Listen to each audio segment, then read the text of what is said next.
দেখো, এগুলো লাবণ বলি আমরা। আমাদের এগুলো চৈত্র সংক্রান্তির আগের দিনকে এগুলো তৈরি করতে হয়। এগুলো খই দিয়ে তৈরি করা হয়, খইয়ের গুঁড়ো করে।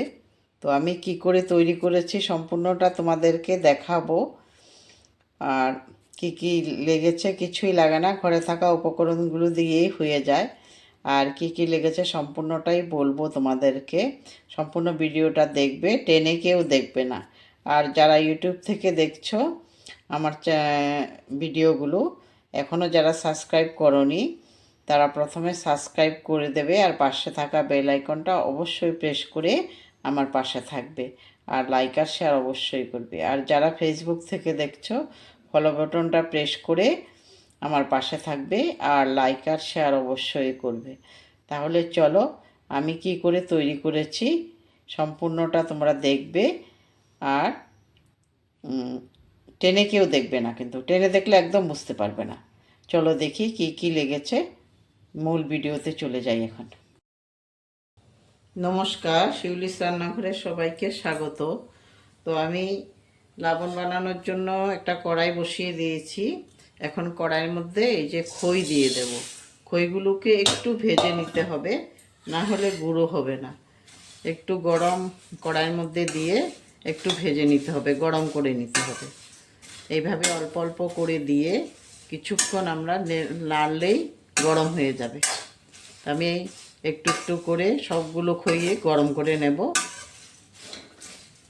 তোমরা কে কে বানাও এগুলো আমাকে কমেন্ট করে বলবে, কার কার নিয়ম আছে। তো আমাদের নিয়ম আছে, আমরা এইভাবে পরবের আগের দিন এগুলো খই দিয়ে আমরা লাবণ বানাই। কার কার আছে আমাকে বলবে নিয়মটা। তা আমি এগুলোকে গরম করে নেব প্রথমে।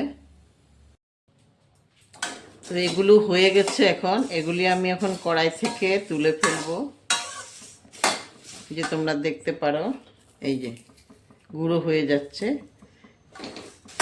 এমনভাবে ভাজতে হবে, গরম করতে হবে যেন হাতে ধরলে গুঁড়ো হয়ে যায়। আস্তে আস্তে কিন্তু তোমরা চুলার আঁচটা, গ্যাসটা একদম লোতে রাখতে হবে। তারপরে আস্তে আস্তে করে খইগুলোকে ভাজতে হবে। বেশি জোরে কিন্তু চুলার গ্যাসের আঁচটা যদি বেশি জোরে রাখো তাহলে কিন্তু পুড়ে যাবে, খইগুলো পুড়ে যাবে নিচে। এই জন্য আস্তে আস্তে করে নেড়ে নেড়ে আগুনটাও আস্তে আস্তে করে দিতে হবে। এইভাবে করে খইগুলোকে গরম করতে হবে। তো আমার এই খইগুলো এখন হয়ে গেছে, এখন আমি তুলে ফেলতে পারবো।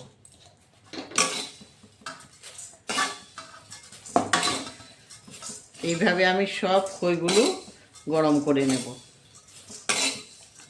তোমরা দেখো আমি কিভাবে করছি, যারা করো না তারাও করতে পারবে। সুন্দর একটা, আমরা লাবণ বলি, তোমরা কি বলো জানি না, তোমরা কি বলো আমাকে বলবে।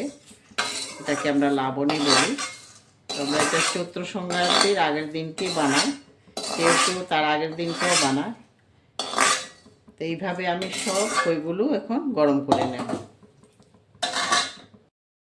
সব খইগুলো এই যে গরম করা হয়ে গেছে। এখন আমি একটু একটু করে দিয়ে একটি মিক্সিং জারে নেব, তারপরে গুঁড়ো করব। একটু ঠান্ডা করতে হয়, একদম গরম গরম দেওয়া যায় না, এই জন্য একটু পরেই দিচ্ছি। এগুলোকে এখন গুঁড়ো করে নেব, সবগুলোকে অল্প অল্প করে দিয়ে সব গুঁড়ো করে নেব। গুঁড়ো করার পরে একটু চেলে নিতে হবে। সবগুলো গুঁড়ো করে নিচ্ছি। এই যে এইভাবে আমি সবগুলো করে নেব গুঁড়ো। এই যে একদম মিহি হয়ে গেছে, হয়তোবা চালতেও লাগবে না, একদম মিহি হয়ে গেছে। এইভাবে আমি সবগুলো গুঁড়ো করে নিচ্ছি প্রথমে। এইদিকে আমি গুড় পাকের জন্য বসিয়ে দিয়েছি। এই যে গুড় পাক হবে আস্তে আস্তে, আমি গ্যাসটা আস্তে আস্তে আমি দিয়েছি, একদম লোতে দিয়েছি। আর ওইদিকে আমি একটা তাওয়া বসিয়ে দিয়েছি। এখানে আমি কিছু এই যে মৌরি দিয়ে দেব। এই যে অল্প মৌরি দিয়ে দিচ্ছি। মৌরিগুলোকে একটু ভেজে গুঁড়ো করে নেব। একটু সামান্য ভাজলে হয়ে যাবে। গ্যাসটা অফ করে দিচ্ছি, প্রায় হয়েই গেছে, হয়ে গেছে মৌরিগুলো। মুড়িগুলোকে এখন আমি একটা মিক্সির গ্রাইন্ডারে নিয়ে একটু গুঁড়ো করে নেব। গুড়টা কিন্তু আমরা পাক করব যে আমরা যেরকম লাড্ডু বানাই, মুড়ির লাড্ডু বলো, চিড়ার লাড্ডু বলো, খইয়ের লাড্ডু বলো, ওরকম পাক করতে হবে না, তার থেকে কম। ওরকম পাক করলে কিন্তু একদম আমার এগুলো এখানে খইয়ের যে আমি লাবণ বানাবো ওটা কিন্তু একদম শক্ত হয়ে যাবে, তখন খাওয়া যাবে না। এই জন্য মুড়ির পাক যেটা হয় গুড়ের, তার থেকে কম করতে হবে। তার মানে আমার গুড় পাক হয়েই গেছে। এখন আমি খইয়ের গুঁড়োগুলো দিয়ে দিতে পারবো। খইয়ের গুঁড়ো দেওয়ার আগে আমি যে মৌরির গুঁড়োগুলো করেছি ওইটা দিয়ে দেব গুড়ের মধ্যে। এই যে মৌরির গুঁড়োগুলো আমি এখন খইয়ের মধ্যে দিয়ে দিচ্ছি, গুড়ের মধ্যে দিয়ে দিচ্ছি। খইয়ের গুঁড়োটা আমি পরে দেব। গুড়টা হয়ে গেছে, এর থেকে আর বেশি পাকের দরকার নেই, হয়ে গেছে। আমি এখন খইয়ের গুঁড়ো দিয়ে দিতে পারবো। এখন আমি আস্তে আস্তে গুড়ের মধ্যে খইয়ের গুঁড়োগুলো দেব। আস্তে আস্তে দিতে হবে, না হলে কিন্তু ছিটবে। এই জন্য একটু একটু দিয়ে দিয়ে আবার মিশিয়ে দিতে হবে গুড়ের সঙ্গে। আস্তে আস্তে করে দেব, আস্তে আস্তে করে মিশিয়ে দেব। আর গ্যাসের ফ্লেমটা একদম লোতে রেখেছি, অফ করিনি, কিন্তু একদম লোতে রেখেছি। আর এইভাবে আস্তে আস্তে দেব, আর আস্তে আস্তে আমি মিশিয়ে দেব।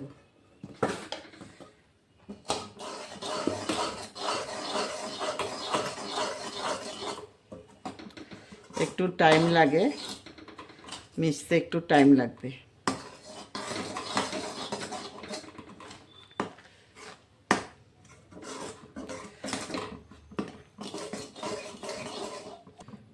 হয়ে গেছে এগুলো।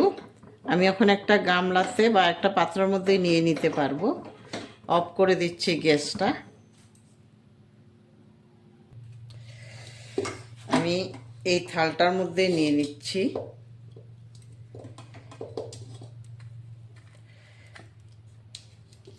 আর বাকিগুলো আমি একটু ঢেকে রাখতে হবে, না হলে চট করে। একটু তেল নিয়ে নিতে হবে, গরম না হলে হাত একটু গরম লেগে যাবে। এই জন্য একটু তেল নিয়ে নিচ্ছি হাতের মধ্যে।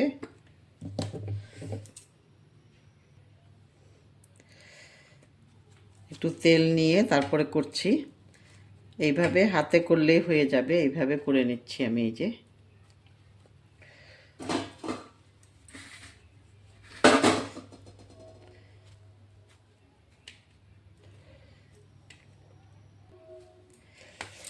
তোমরা সাজ থাকলে সাজ দিয়েও করতে পারো, কিন্তু আমি এইভাবেই করছি।